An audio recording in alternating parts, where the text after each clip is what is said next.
भीष्माचार्यांच्या या अवस्थेवरून एखादा माणूस बरेच दिवस आजारी असून मरायला टेकला असेल आणि त्याचा प्राण जात नसेल तर तो शरपंजरी पडला आहे असा शब्दप्रयोग रूढ झाला.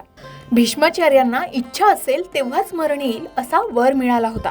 त्यामुळे युद्धात शिखंडीला पुढे करून अर्जुनाने त्यांच्यावर बाण मारताच ते घायाळ होऊन पडले. त्यावेळी दक्षिणायन होतं. अंधाराचे प्राबल्य होते. मात्र उत्तरायणात अंधार कमी कमी होऊ लागतो आणि शुभ कार्याला सुरुवात होते.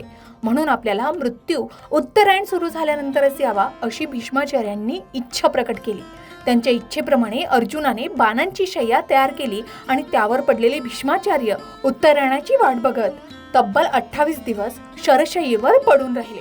शेवटी उत्तरायणात माघी शुद्ध अष्टमीला त्यांनी प्राण सोडले आणि तो दिवस भीष्माष्टमी म्हणून स्मरणात ठेवला जातो.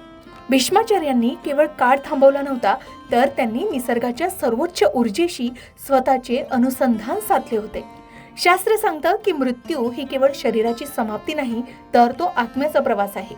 दक्षिणायनाचा काळ हा पितृयानाचा म्हणजे पुन्हा जन्माला येण्याचा मार्ग दर्शवतो, तर उत्तरायणाचा काळ हा देवयानाचा म्हणजे जन्म मृत्यूच्या फेऱ्यातून कायमची सुटका करून घेणारा मार्ग मानला जातो.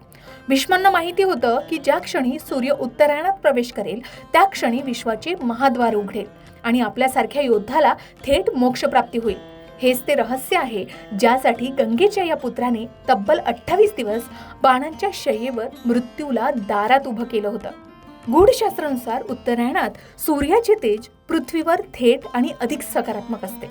उपनिषदांमध्ये अर्ची मार्ग म्हणजे प्रकाशाचा मार्ग सांगितला आहे. असं मानलं जातं या काळात प्राण सोडणारा आत्मा सूर्याच्या किरणांचा आधार घेऊन उच्च लोकांमध्ये म्हणजे ब्रह्मलोकात जातो, जिथून पुनर्जन्म घ्यावा लागत नाही. आणि हाच तो गूढ मार्ग आहे ज्याची वाट भीष्म पितामह पाहत होते.